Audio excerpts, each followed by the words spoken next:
3 shocking things you need to know before moving to Costa Rica.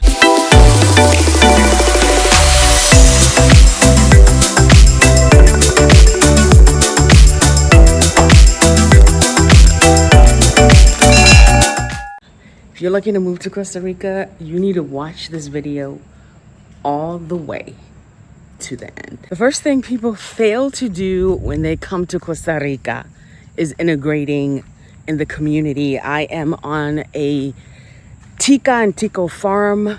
These are Costa Rican people, and I'm here to specifically integrate, learn more about the culture, learn more about the people of Costa Rica. The reason I say that this is important, one, Costa Rica has some of the most dangerous snakes in the world. Like literally, if you get bitten by one of these snakes, and they're probably here on this property, you need to know how to take care of yourself. I don't believe in fear. You can still live in nature and be with all the elements. But if you don't know the protocols that have been set in place when something like that happens, life could be in jeopardy. And most people come into Costa Rica never integrating, never learning the Costa Rican ways, just stay in their own communities. But I've learned that, let's say I do get bitten by a snake here, I know in this community what I need to do to be able to get help. And if you isolate, how are you going to know what to do? How are you going to know what to do? So it is always important that you start integrating in the country that you are moving to. It only makes sense. This ain't y'all country. This ain't y'all country.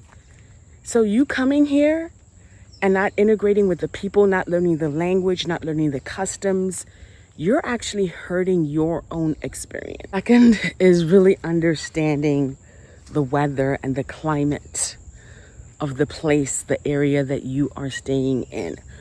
Costa Rica, the weather can get really bad here. I actually was here a few days ago and it was raining. There was flooding. There were parts of Costa Rica that got flooded out. They closed the airport in the Guanacaste area. People had to be evacuated. So you want to be strategic with where you live. If you're moving to a low-lying area, it rains a lot here. It rains here. There's a rainy season. It rains. Sometimes it floods. Sometimes they get landslides. Knowing where you live is vital. I'm up here in the mountains. There was no flooding or anything that happened here because we're high up in elevation, versus in other low-lying areas, they got hit bad. They got hit bad. It's important to really do the research in the place that I'm living. What happens when the weather gets bad? What do the local community, what do they do? Now, if you're living in isolation, not integrating with the community, I live off-grid spaces, but I still integrate with the people around me, with the community. Like, this is a farm that has hundreds of acres. It's owned by a Costa Rican. I think the next house is, I don't know if y'all can see that over there, but it's like their whole family lives here. But we've been in community. We've been in communication. We've been learning about the climate, what to do. So it's very important that you are doing your research before you move now. Not when you get here, then you find out it's a flood zone. Then all your home is flooded. That's an important key that many people miss. The third thing is people are afraid of nature. First experience being in Costa Rica, yes, I was terrified of the scorpions, the snakes, all the little bugs and spiders. But the more I am here, I've actually changed that. And yesterday we were out on a hike. We saw a snake. It was a poisonous snake, but I didn't have that fear anymore because now I'm learning how to be in this country without the fear. If I see a snake, a spider, I'm actually okay with that because it's a part of this ecosystem. Important as a way to facilitate you through your fears. That one, you come and be here and start to be with the land, because the land will contribute to you in changing this. I'm a certified forest therapist. I facilitate people in learning how to be with the land so that you are not afraid of the elements. That's really what facilitated a lot, is being a certified forest therapist, because I have to be in nature. Once you're here, that starts to change, because you're not in reaction as much when you see a spider or you see a snake.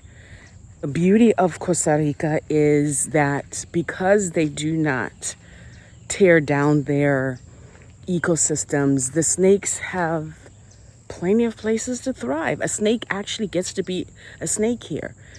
They're not necessarily interested in where you are, because I'm out here thriving. I'm living. I'm going where my food is easily accessible, because when they come closer to the home area, ain't much there for me. I want to be in my playground. So recognizing that the way that the ecosystems are set up here is to allow nature to be nature, instead of other places where they've taken over and nature doesn't get to really be nature. And that's why you find a lot of stuff, coming in. I used to have a bug phobia, spider phobia, snake phobia, all of that. And that has healed and changed within me, because now this land naturally grounds you and facilitates you in being one, where there's no separation between land and insects. But there is one thing your good sis will always do. I will fumigate, because these ants ain't playing, y'all.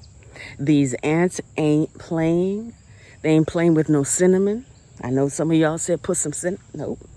They ain't playing with those coffee grounds. No. Your good sis believes in pest control. 1-800-PEST control.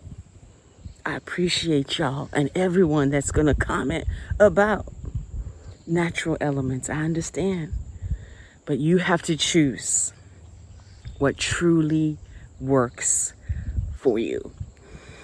So this is the space where we had our retreat here. I am hosting retreats in Costa Rica for people to come and heal and get to know the land, start to learn how to integrate, even if you don't speak much Spanish. The beauty of these retreats is they have been supported, and we have a grant that's supporting people, my community, to be able to come into this experience. Instead, there's a 2025 wait list. Come and receive this. Don't let it be about the money,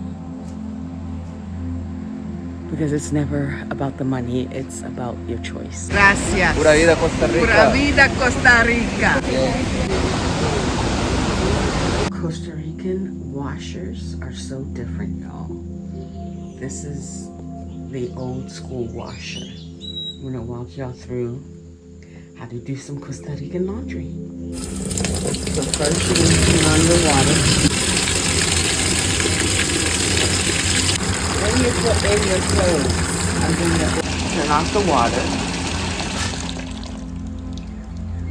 And then to 6. Or however many minutes. For 6 minutes. So this is gonna do its thing for 6 minutes, y'all. Look at this. Look at this.